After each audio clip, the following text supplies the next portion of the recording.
My name is Rosa Martinez, and I am 32 years old. Right now, I'm sitting in my car outside the house I grew up in, staring at the snow-covered lawn and the twinkling Christmas lights that seem to mock me. Just an hour ago, I was inside, surrounded by people I once believed were my family, my safe place. Now I'm shaking, my heart still echoing with my mother's words, "Don't come to any family events. We're cutting you off." If you've ever been betrayed by your own blood, you'll understand this hollow ache that spreads through your chest when you realize love in your family was conditional all along. I never expected things to end like this, not after everything I'd sacrificed for them. Growing up, I was the quiet one, the girl who promised herself that she'd never live the way she saw my mother live, always broke, always struggling, always crying over bills at the kitchen table. My mother, Janet, worked 2 jobs after my father left us.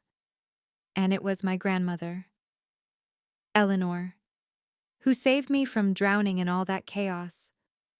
Grandma was warmth, safety, and grace, the one who believed in me even when no one else did. She used to tell me, "Family is important, Rosa, but don't lose yourself trying to save them." I should have listened. At 25, I had built something no one in my family ever had: a successful marketing consultancy that worked with small businesses. I'd spent years hustling, barely sleeping, surviving on caffeine and grit. By the time I was 30, I'd expanded into 3 cities. Money finally wasn't a constant worry. And for the first time in my life, I could breathe. And that's when the guilt began. Because every time I looked at my family, I saw their struggles, my mother's worn hands, my brother Adam's endless debts, my sister Diana's wedding bills, my Aunt Margaret's excuses about tight months. So, I gave money, time, emotional labor, anything to make their lives easier. It started small, paying off my mom's credit cards, helping Adam with his mortgage, funding Diana's wedding when her fiancé's family refused to help, covering tuition for cousins I barely knew. Every gesture made me feel useful, loved, needed. Every thank you felt like a warm hug until it didn't. Until the thank yous stopped coming, replaced by expectations. 2 years ago, my mother called me, crying. She said the family home, the one my grandmother bought 50 years ago, was about to be foreclosed. She told me she had a dream to open a small bakery. "It'll give me independence," she said. "I can finally stand on my own." She needed 500,000. $500,000. It was a lot even for me, but I couldn't bear the thought of her losing the house, so I transferred the money, setting up a simple repayment plan with no pressure. When she hugged me that day, she whispered, "This will change everything." And for a while, it did. The bakery opened. My mother sent photos: shiny countertops, a logo, fresh pastries. She made a few small payments at first, always on time. Family dinners became more frequent again. Suddenly, I was the pride of the family. My siblings called me more. My aunt smiled wider when I entered the room. It was as if generosity had bought me belonging. But slowly, things changed. The phone calls became shorter. The gratitude faded. My mother's tone hardened. Then came the missed payments. "Business is slow," she said. "Winter's tough for bakeries." I didn't press it. Family was family. Money was just money. Until this Christmas, I'd spent weeks buying thoughtful gifts: a first edition poetry book for Adam, spa packages for Diana, and a gold locket for my mother with a picture of her and Grandma inside. For Grandma, I commissioned a painted portrait of her childhood home in Puerto Rico, something she'd dreamed of for decades. When I arrived early that morning, the house shimmered with brand new Christmas lights, the expensive kind. Inside, I was greeted not with hugs but with cold stares. "You're early," my mother said flatly, drying her hands on a new embroidered towel. "I always come early to help," I replied. Confused. "It's our thing, making the stuffing together." "I already made it," she said. "Aunt Margaret's helping this year." I forced a smile. Offering to make cranberry sauce, Diana brought some, she said quickly, "from that specialty store." For the first time in years, I felt unnecessary, like an extra piece in a puzzle that no longer had space for me. Everywhere I looked, there were signs of wealth: a new sofa, polished marble countertops, designer handbags lined up on the coat rack, things my mother couldn't possibly afford if her bakery was struggling. As relatives arrived, they avoided eye contact. My sister's daughter, Emma, asked innocently, "Are you still rich?" Aunt Rosa, before her mother hushed her. When it came time for the family photo, my mother announced, "Just immediate family for this one." I froze. "I am immediate family." "You know what I mean," she said. "Just the ones who are always here." The ones who are always here. The ones who take, I thought. Then I noticed the dinner table only 14 place settings for 15 people, my seat replaced by a centerpiece of red roses. My brother Adam approached me quietly. "Hey, you okay?" "What's going on?" I whispered. He hesitated. "Mom's been saying things, that you're demanding she pay back the loan immediately, that you cut off help for Emma's hospital bills." "What hospital bills?" "Her appendectomy last spring. Mom said you refused to help." I blinked, stunned. "Adam, I didn't even know Emma was in the hospital." He frowned. "She said she called you." "She didn't." He looked away, uncertainty flickering in his eyes. Maybe there's been a misunderstanding. But deep down, I knew. It wasn't a misunderstanding, it was a setup. At dinner, my mother raised her glass. "To family," she said, "the ones who are always there for each other." Every word felt like a blade. Later, I found my grandmother in the hallway. She grabbed my hand. "Something's wrong," she whispered. "Janet's been acting strange. New car, new clothes. She talks about investments." "Rosa, what bakery?" "What do you mean?" I asked. "There is no bakery," she said, "and the house was never in foreclosure." My world tilted. Before I could respond, Diana appeared, flustered. "Mom's looking for you." I turned back to Grandma, but she was already being led away. When dessert was served, my mother flaunted a diamond watch, a gift from a business partner. She said, "The same woman who'd told me she couldn't afford to pay her loan." I forced a smile. Business must be good. Her eyes flickered with panic. "It's fine, not that you'd care." "Maybe I can visit the bakery tomorrow," I said calmly. "It's closed for the holidays," she snapped. "Until when?" "Not everything's your business. Rosa, just because you gave me money doesn't mean you own me." The room fell silent. Adam's brows furrowed. "What bakery?" he asked. My mother's laughter was brittle, just a side project. "But you said that was your main income," he pressed. She stood abruptly. "Who wants coffee?" I followed her into the kitchen. "Mom, we need to talk." "There's nothing to talk about," she said sharply. "You took $500,000 from me for a bakery that doesn't exist to save a house that was never in danger. Where did the money go?" Her jaw tightened. "You owe me that money, after everything I sacrificed for you." "Sacrificed," I whispered, "by lying to me." "You think you're so perfect," she hissed. "Saint Rosa, the successful daughter who makes everyone feel small. I just wanted to help." "Well, maybe we don't want your help anymore." And that's when I realized she wasn't ashamed. She was angry I'd found out. That night, she made her announcement in front of everyone. "Some people think they can buy family with their money. Rosa, don't come to any more family events. We're cutting you off." The room froze. My grandmother's voice trembled. "Is that why you stopped paying back the $500,000 loan?" The silence that followed was absolute. That was the moment everything shattered. Gasps filled the room, the kind that seemed to suck the air out of the world for a second. My mother's wine glass trembled in her hand, and for the first time that night, she looked genuinely afraid. "That's not relevant." "Mother," she said quickly, her voice rising, "we don't need to discuss that right now."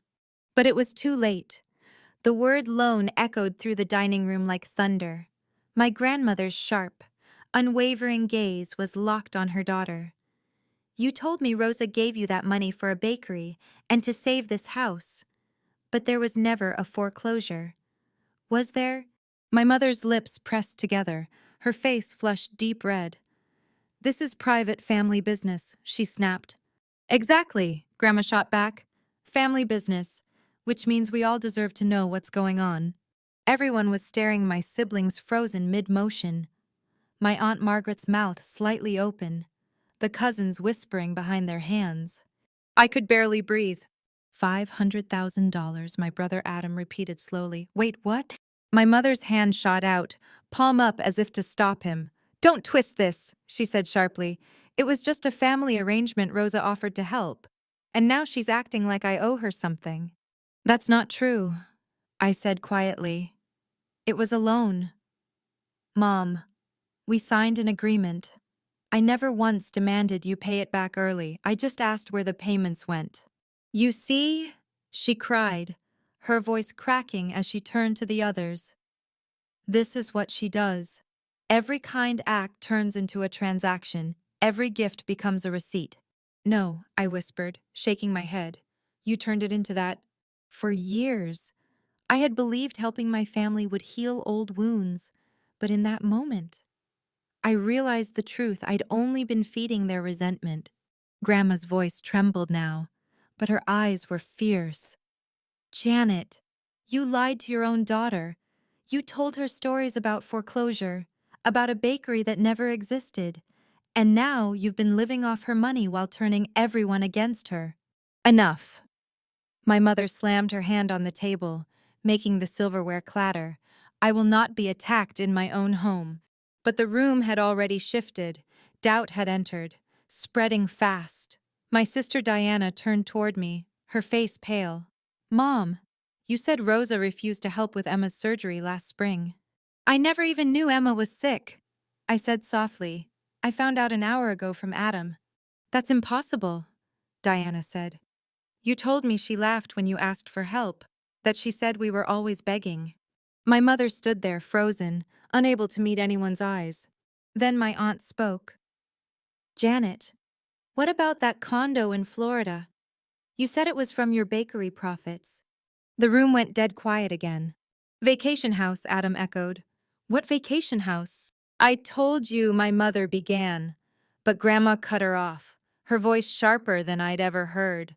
You bought a vacation house with Rosa's money, didn't you? My mother's hand trembled, but she forced a brittle smile. This conversation is over. No, I said, my voice steady now, it's just beginning.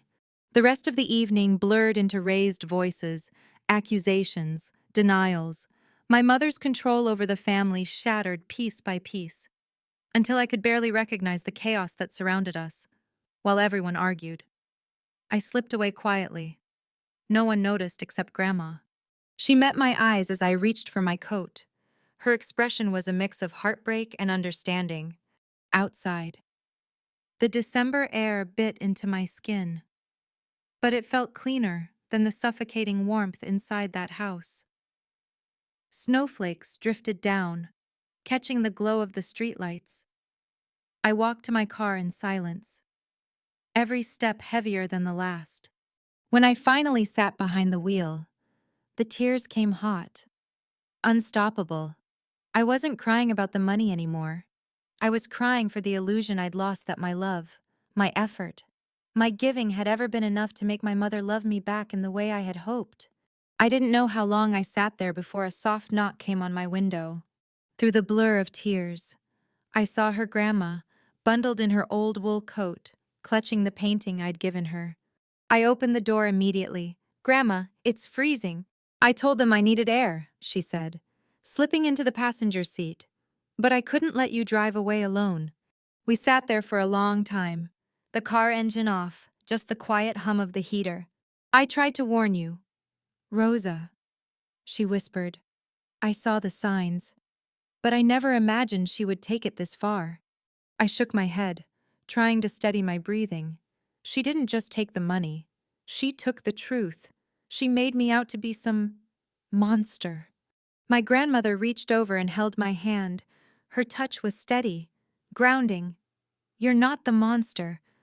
Sweetheart, she's built a world where lies feel safer than accountability. That's her prison, not yours. I wanted to believe that, but the betrayal felt too deep, too consuming. Then, headlights flared behind us. A familiar SUV pulled up. My brother Adam stepped out, his face pale and conflicted. He approached slowly, his breath visible in the cold. Can I come in? He asked. I nodded. He climbed into the back seat, glancing between Grandma and me. I'm sorry, he blurted. I should have asked questions sooner. It didn't make sense the things Mom said about you. But I didn't want to cause drama. I looked back at him, my voice trembling. What happened after I left? She tried to talk her way out of it. He said, but the lies started collapsing. Diana found a receipt for condo maintenance fees in her purse. $5,000 a month. Rosa, a month. And Aunt Margaret. She admitted Mom told her months ago there was no bakery, that she called it her retirement fund. I closed my eyes, the ache deepening. She said she deserved it. He continued, for raising you, for giving up her life for us. She told everyone you owed her that money. The car was silent except for the faint sound of wind. Then, softly, Grandma spoke. She's been envious of you for years. Rosa, your independence, your success. She's always felt overshadowed, and instead of being proud, she let bitterness consume her. My heart twisted. I wanted to defend my mother, but there was nothing left to defend. Another car pulled up behind Adam's Diana's. She hurried toward us, her coat flapping in the wind, tears already streaking down her face. She opened the door and slid into the back beside Adam. I had to find you, she said, breathless. Everything's falling apart in there. Aunt Margaret finally admitted it. Mom told her there was never a bakery, that you were just her payback for years of sacrifice. Rosa, I'm so sorry. I believed her lies. I turned toward her, tears welling again. You didn't know. I should have, she said. She told me you said horrible things about me, about my parenting, about my kids. I believed her because she's Mom. Adam's voice broke quietly. Because we all wanted to believe she couldn't be capable of this. Grandma leaned forward from the passenger seat. Your mother has always struggled with envy, but this is cruelty wrapped in self-pity. We sat in silence, the four of us, surrounded by the cold night and the faint sound of wind whistling through the trees. Finally, Adam spoke. You can't let her get away with this. Rosa, she stole from you, lied, tried to destroy your reputation to protect herself. My throat tightened. What do you want me to do? Take my own mother to court? If it were anyone else, you'd call it fraud, he said softly. You have to stop letting guilt protect her. I looked out the windshield. Inside that house, the light still glowed warm and golden.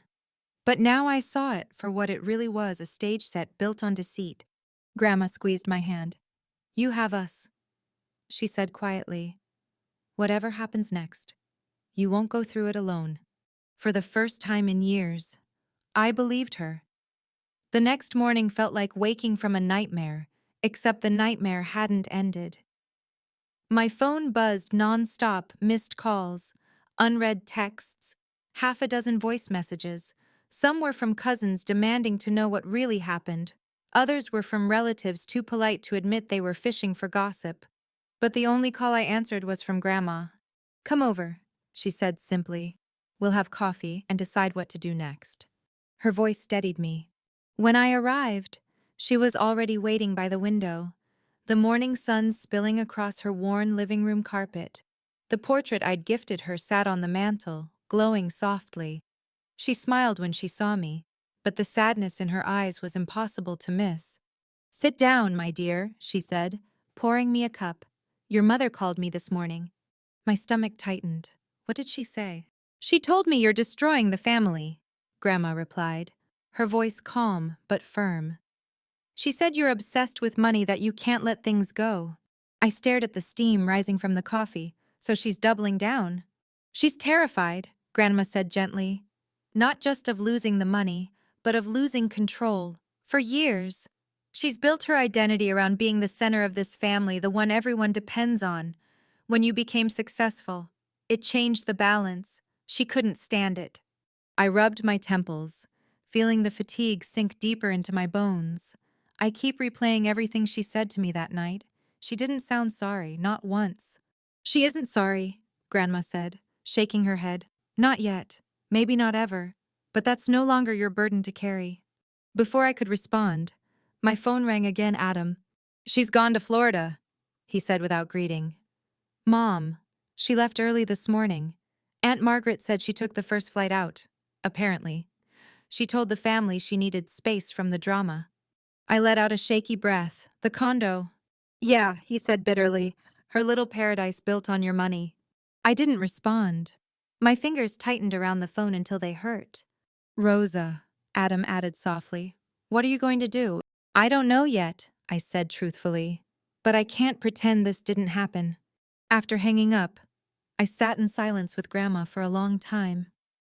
Outside, the world looked deceptively peaceful: children playing in the snow, a neighbor walking his dog, sunlight glinting off rooftops.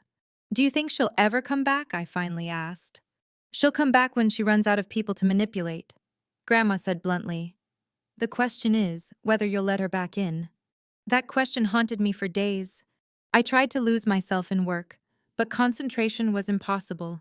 Every email, every phone call, every quiet moment between tasks was interrupted by flashes of her face, the venom in her tone, the satisfaction in her eyes when she cut me off. By the third night, I hadn't slept more than 2 hours. So I opened my laptop and began writing everything I could remember, every lie, every twisted conversation, every manipulation. The truth poured out faster than I could type. It wasn't just about money anymore, it was about freedom. At 2 a.m., I received a message from Diana. Diana mom's posting photos from the condo. New swimsuit. Cocktails by the beach. Caption says, "Peace at last." I stared at the screen, numb. Peace at last. It felt like mockery.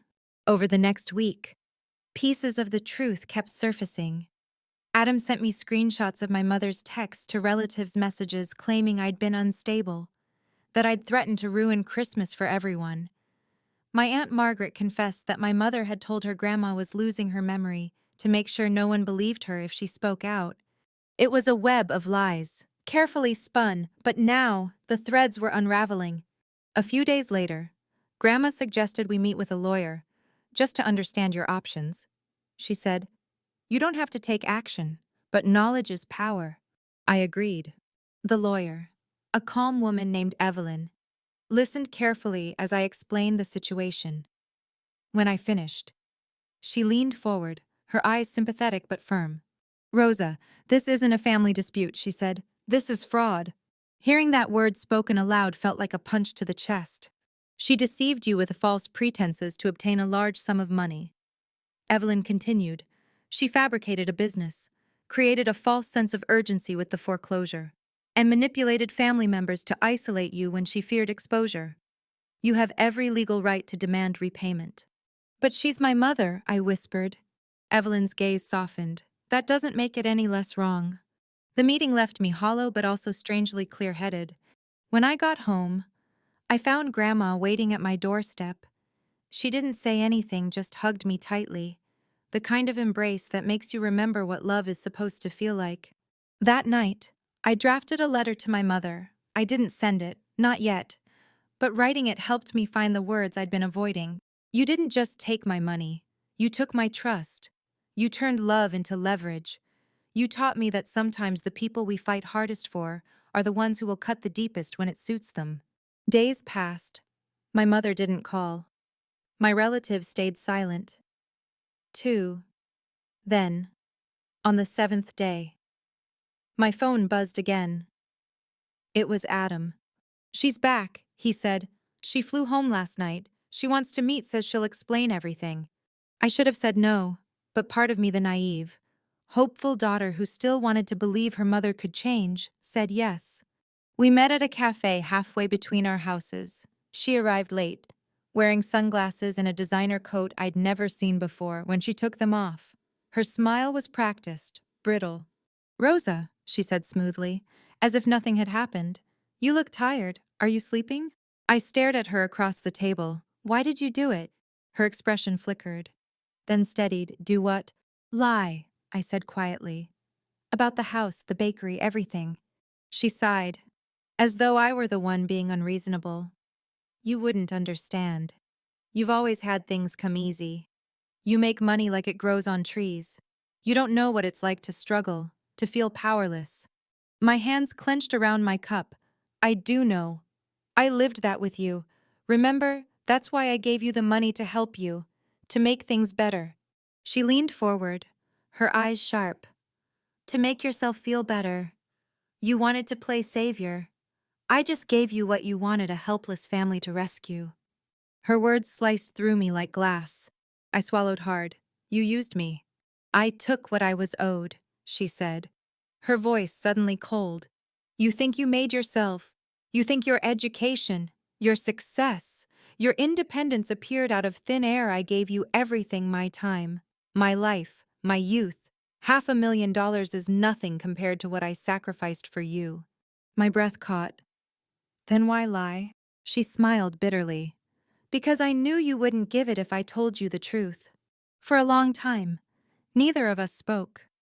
The cafe buzzed quietly around us, the clatter of dishes, the soft hum of conversation, but between us stretched a silence that felt like years.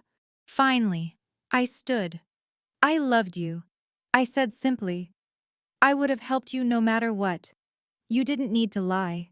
She looked away, eyes glistening, but there was no remorse in them, only defiance. Don't expect sympathy when this blows up, she said. If you turn the family against me, you'll regret it. I'm not turning them against you, I said. You did that yourself. When I walked out of that cafe, I knew something fundamental had shifted.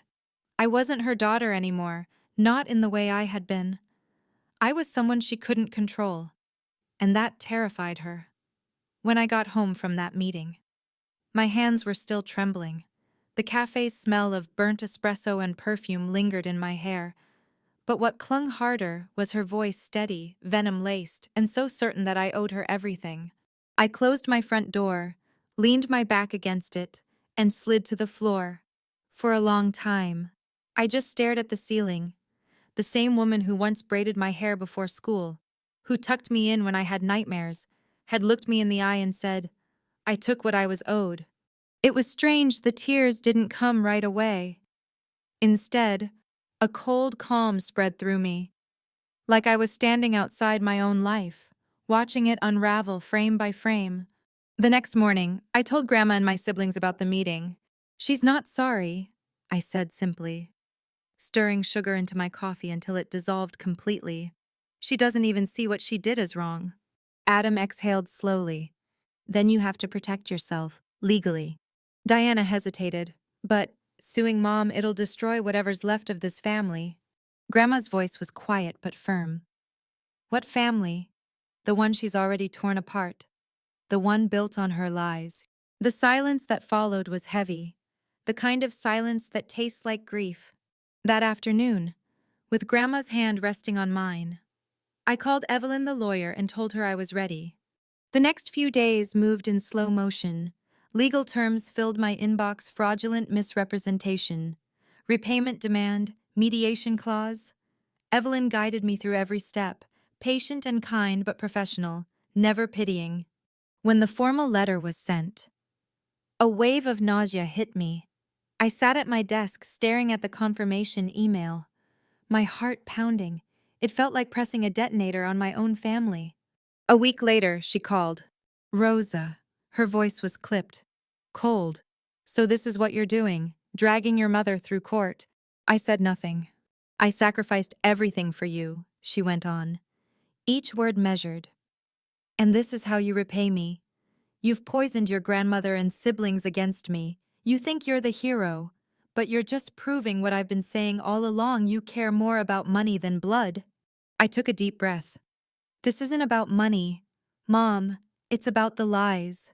You told everyone I refused to help with Emma's surgery, that I laughed at you when you asked for help. You made me out to be a monster. Her tone hardened. You are a monster. Rosa, you've always been. You just hide it behind your career and your fancy generosity, but deep down, you love control more than love itself. I closed my eyes. Then maybe losing your control is the best thing that's ever happened to me. There was a pause, sharp, tense, endless. Fine, she said finally. Do whatever you want. But if you take this to court, you'll regret it. Families don't come back from things like this. The line went dead. I stared at the phone until my reflection blurred in the black screen. I didn't feel triumph. I didn't even feel anger, just a deep, hollow ache. Grandma found me that evening sitting on the porch. She didn't say anything at first, just sat beside me, her wool shawl wrapped tight against the cold. After a while, she spoke. She called me too, she said softly. Told me you were vindictive. Said you're trying to ruin her life. I looked over, waiting. But I told her, Grandma continued, that she ruined her own life the moment she chose deceit over love. That broke me. The tears came hot, raw, unstoppable. Grandma wrapped her arms around me and let me sob until the sky turned purple. After that, everything happened in fragments. Word spread fast. Some family members called to apologize. Others avoided me entirely. My Aunt Margaret wrote a long message full of excuses how she didn't know the full story, how she never meant to take sides. But others were honest. I believed her. My cousin texted, because it was easier to believe that you'd changed than to admit she'd lied. The days blurred together emails from Evelyn, new documents to sign, relatives whispering in group chats I'd been kicked out of. And then, 10 days after the letter went out, my mother sent her counterattack a family-wide email. It was long and dramatic, written like a tragic memoir. She claimed she'd sacrificed her dreams for me, that she never asked for repayment, and that I had humiliated her on Christmas Day out of greed.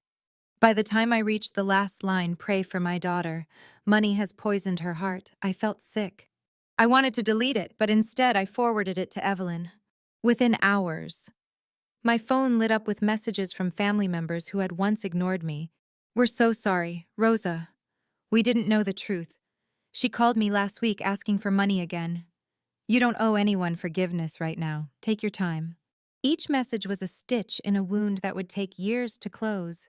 A few nights later, I couldn't sleep. The moonlight spilled across my bedroom, and the silence pressed heavy against my chest. So I went outside, barefoot, the grass cold under my feet.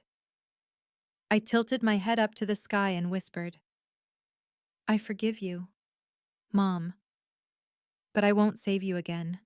It wasn't for her, it was for me. The next morning, I called Evelyn and told her to move forward with mediation instead of a full trial. I wanted closure, not destruction. Weeks passed. My mother's silence grew heavier, her absence louder. Then one afternoon, I received a letter not from her lawyer, but from her. It was handwritten, on expensive stationery.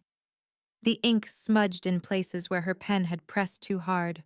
You think you're righteous, Rosa. But one day, you'll understand what it's like to be abandoned.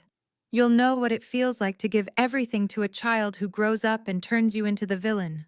I don't regret what I did. I regret ever believing you were different.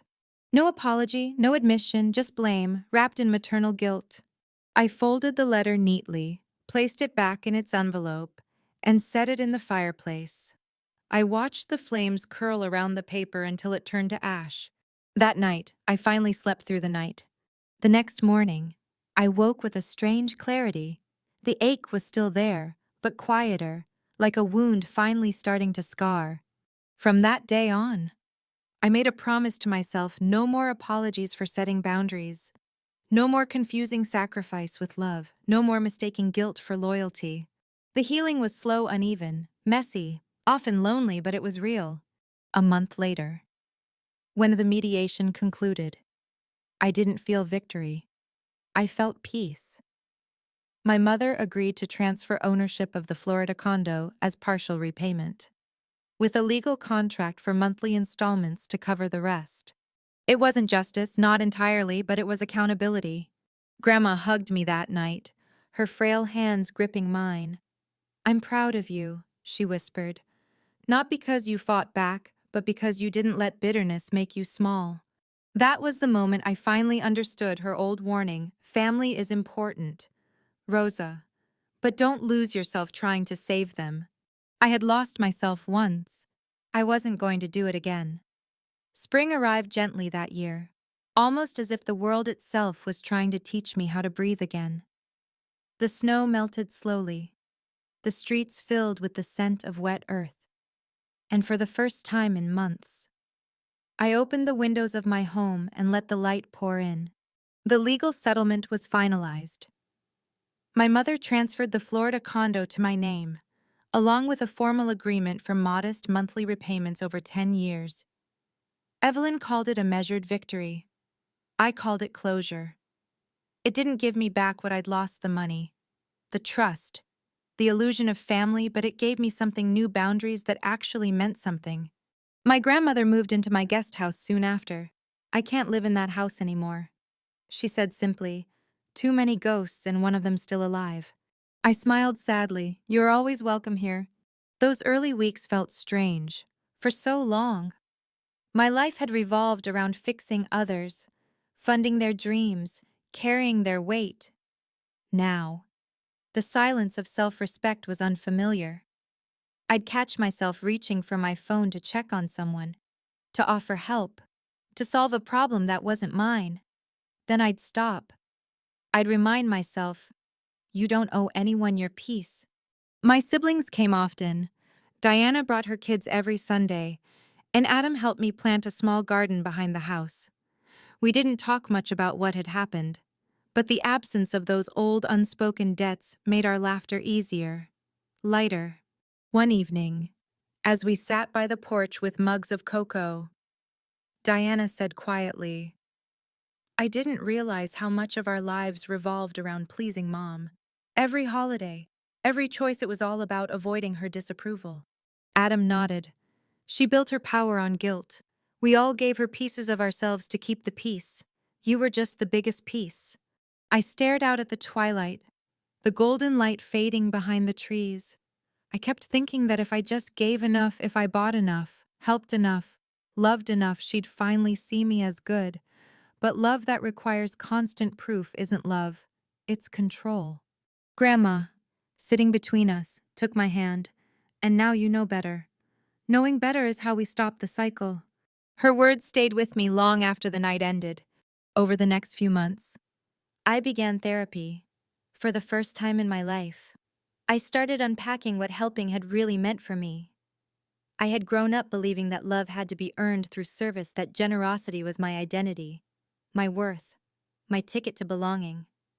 But underneath that giving was fear: fear of being abandoned, of being unneeded, of being unloved. My therapist said something that changed me: when you rescue others, you rob them of responsibility. But when you rescue yourself, you give everyone a chance to grow. I thought about that for weeks. With time, I found ways to channel my pain into purpose. I launched a small foundation, the First Generation Success Fund, to support young professionals who, like me, carried the invisible burden of financially supporting their families. It offered grants, but more importantly, it taught boundary setting and financial self-respect. The response was overwhelming. Messages poured in from people around the world: children of struggling parents, first-generation entrepreneurs, adults who had given too much and lost themselves in the process. Their stories were echoes of mine. Grandma smiled when I showed her the foundation's website. "You've turned your wound into wisdom," she said. "That's real healing." I wanted to believe that, but some days were still hard. Every now and then, I'd get word of my mother through relatives, social media, or the small-town rumor mill. She still spun her version of events, painting herself as the victim of a cruel, ungrateful daughter. Some family members stayed loyal to her. Others reached out to me in quiet apology, ashamed of the things they'd believed. I learned to accept both. Healing, I realized, doesn't mean erasing the hurt. It means learning to live beside it, like a scar that still aches when it rains but no longer bleeds. Oh. 3 months after the lawsuit settled, I received an unexpected package in the mail. No return address. Inside was a small velvet box. My heart stuttered when I opened it. It was the gold locket I'd given her that Christmas, the one with the photo of her and Grandma. There was no note, no explanation, just the locket, shining softly in the morning light. I stared at it for a long time before whispering, "I hope someday you find peace, Mom." Then I set it on the windowsill beside Grandma's painting of her childhood home. Two symbols of love, one honest, one tainted, both part of the same story. Life slowly found rhythm again. My business flourished. My relationships deepened, and the quiet in my home became something I cherished rather than feared. There were still moments of grief, the random ache of wanting to call her, to share a memory, to hear her voice without bitterness in it. But those moments passed like passing storms. One evening in late spring, I hosted a small dinner. My siblings, Grandma, a few close friends. The house was full of laughter, the kind that feels earned after too much silence. As we raised our glasses, Grandma proposed a toast to family, not the one we're born into, but the one we choose through honesty, respect, and love that doesn't come with conditions. The words hit me right in the heart. I looked around the table, my brother's smile, my sister's laughter, Grandma's wise, shining eyes, and I felt something I hadn't felt in years. Belonging. Not because I was useful or generous or successful, but because I was seen simply as me. Later that night, after everyone left, I stepped out onto the porch. The garden Adam and I had planted was blooming, small bursts of color against the dark soil, life growing where things once withered. I thought of my mother again, her laughter, her anger, her flaws, her pain. I didn't hate her anymore. I pitied her, maybe, but more than that, I understood her. Her lies were born of fear. Her greed was the shadow of her own emptiness. She had loved in the only way she knew, through control. And for the first time, I could see her clearly, not as the villain of my story, but as a woman who never learned to heal her own wounds. The next morning, I wrote a short note and left it tucked behind the locket on the windowsill. "I forgive you. Not because you asked, but because I need to move forward. You taught me what love isn't, and for that, I'll always be grateful." I smiled, feeling the weight finally lift. Weeks later, my foundation received a donation from an anonymous benefactor, $10,000 wired from a Florida account. I never confirmed it, but deep down, I knew who it was. Maybe guilt, maybe a quiet apology she'd never say aloud. Either way, I let it be enough. Time passed, seasons changed, and one day, I realized I no longer replayed that Christmas in my head. It was no longer the wound that defined me, it was the lesson that freed me. I had learned that love without boundaries is not love, but surrender. That kindness without honesty becomes manipulation, and that sometimes, the most loving thing you can do for others and for yourself is to say no. So if you're watching this, and you've ever been made to feel guilty for setting limits, for saying enough, for choosing your peace over chaos, please hear me. You are not cruel. You are not ungrateful. You are healing. Your worth is not measured by what you give, but by who you are when you finally stop giving everything away. If this story resonated with you, please like, share, and subscribe. Not for me, but for yourself, so more people know they're not alone when they choose peace over pain. Thank you for listening and for walking this journey with me.